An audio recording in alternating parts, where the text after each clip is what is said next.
Turks. Now we're going to talk to John Avalon. He writes for Politico, New York Post, and he's blogging on CNN.com as well. And he worked on the Rudy Giuliani campaign, and he was on the Dennis Miller Show with me. That's right. A number of years ago.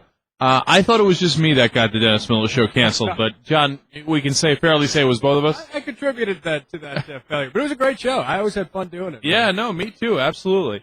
So, John, you are an independent. Is that okay? Now, I never understand this. First of all, I don't know what independents are, to be honest with you, because I'm independent in the sense that I could care less about the Democrats, right? If they do the things that I want, I'm happy to have them do that. If they don't, I'm all over them. Now, having said that, there's a world of difference between the Democrats and the Republicans. How do you split the difference? Well, with independents, what you got is independents are now, first of all, the largest, fastest-growing segment of the American electorate. And if you look at independents, their numbers have been growing over 300% on average over the last decade and a half. A lot of folks in Washington will tell you that it's just totally incoherent. That in the independent label, you've got Pat Buchanan and Ralph Nader, so they don't mean anything, so don't pay any attention to it. What I think is really self-evident, and it's certainly when you talk to independents and you look at polls, is independents tend to be fiscally conservative and socially liberal. They tend to be angry at the extremes on both sides, the predictable partisanship. They think the far left and the far right are equally insane. And what they want isn't just civility. They actually want to move things forward. They think that Washington's been hijacked by special interests on either side, and they're frustrated about it. John, let me say two things about that. One, I completely agree, and two, I fairly disagree. So let me explain. The part I agree with is I've always thought when I was younger that there should have been – I didn't understand why both parties didn't do this. It seemed to me the center of the country was decidedly and clearly fiscally conservative and socially liberal. Right. Okay? And it's been that way my whole life. And I used to be a Republican, being socially liberal and fiscally conservative, right? So that part I agree 100% with, and I disagree 0%. But the other part is independence at this point, to me, signals some degree of ignorance. And I'll tell you why I say that.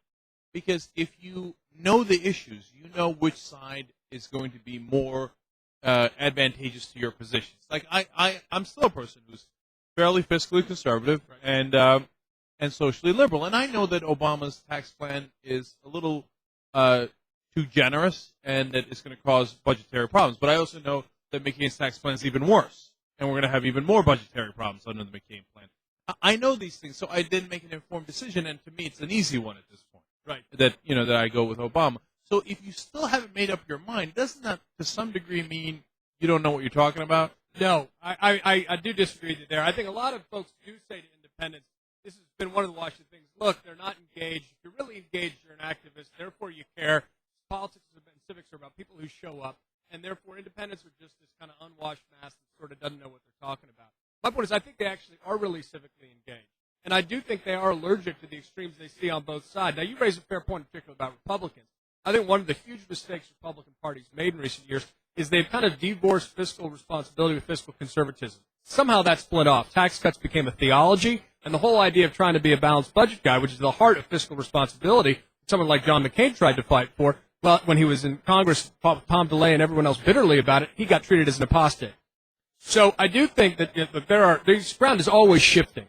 But I don't think that independents are ignorant. You can tell that there's a mainstream of independence in this country and where it's going. It used to be in the 20th century, mid-20th century, Harry Truman, Eisenhower, JFK, votes in the center were clustered in Congress in the center. You had third-party candidates when they arose were in the fringes, George Wallace, Henry Wallace. Well, since the 1990s, when you and I have been following politics, independent candidates almost always, Jesse Ventura here in Minnesota, Lowell Weicker, Angus King, for all intents and purposes, Arnold Schwarzenegger, they have run fiscally conservative, socially liberal. And they've attracted folks to the center not because they've somehow just gotten wrapped up in the celebrity, but because they're answering a need which isn't being met by the extremes on both sides. Yeah, maybe I'm being a little unfair because, it's not their job to keep up with politics. The electorate overall, not just independents, but the electorate overall.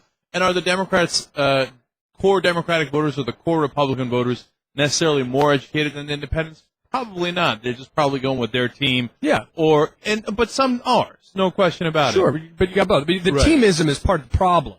Yeah, I couldn't agree more with that. But I guess in my ideal world they say I'm independent because of the reasons that you stated, John. And this election I'm going to vote for a Democrat, or this election I'm going to vote for a Republican.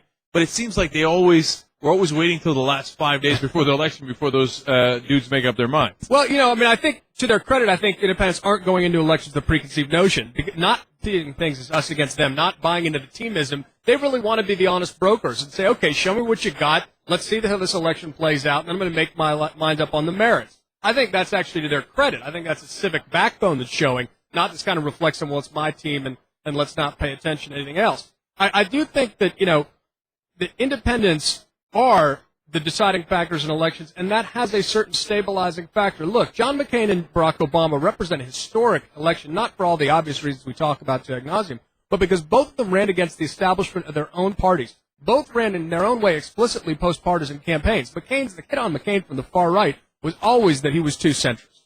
And that's why the far right never could stomach him. Tom DeLay wanted to take him out as soon as he could.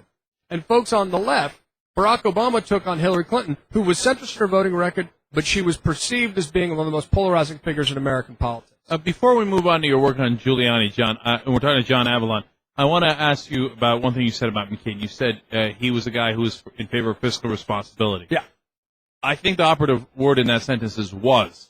Do you believe he still is, or do you think he's lost that with campaigning for Bush's tax cuts, making them permanent and more corporate tax cuts? I think the primary system contorts people.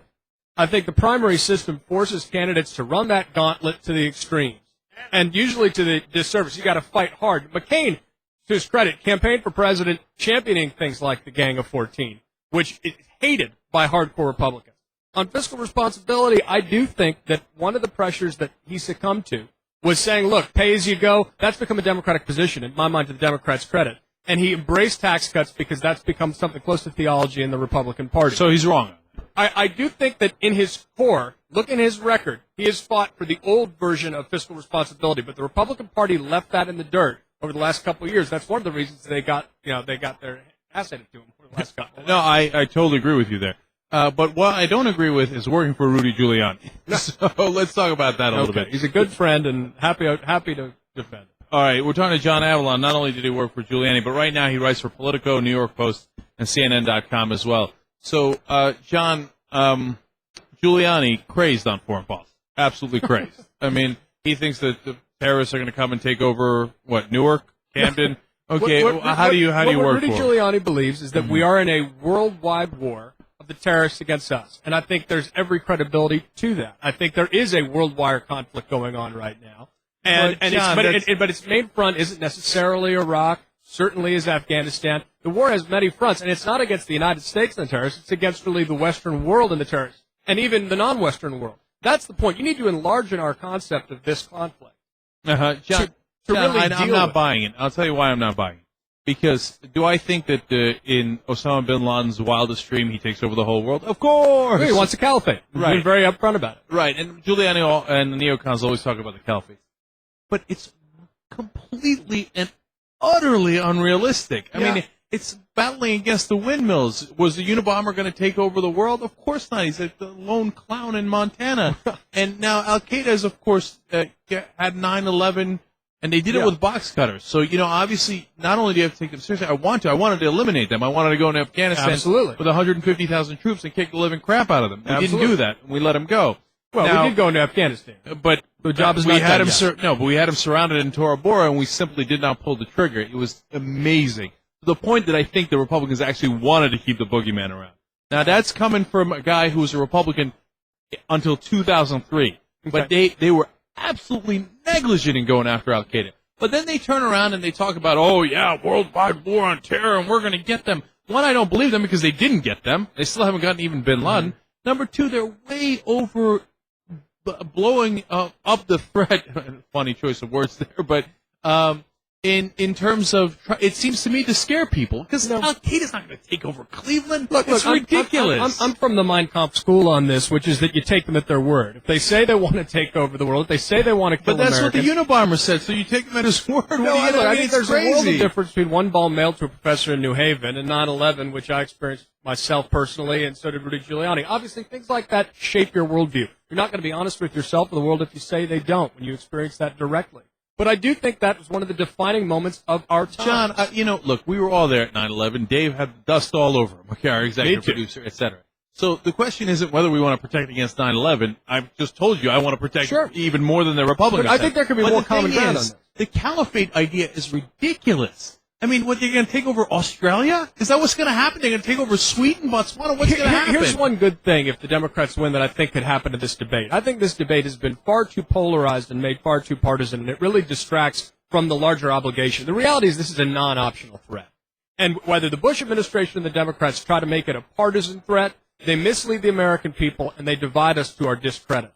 The reality is if a Democratic we've had 8 president, years of that if right a now. Democratic president is in office, he's going to have to deal with the terrorist threat just as much as the current president is. And the Democrats are going to have to realize that they can't demagogue this. They need to be responsible. Just like the Republicans have realized that they can't demagogue the Democratic president, they got to get behind him. No, but this is a unified threat, and we need to deal with it as a united nation. John, they've been dividing us for 7 straight years. They demagogued the living hell out of this thing.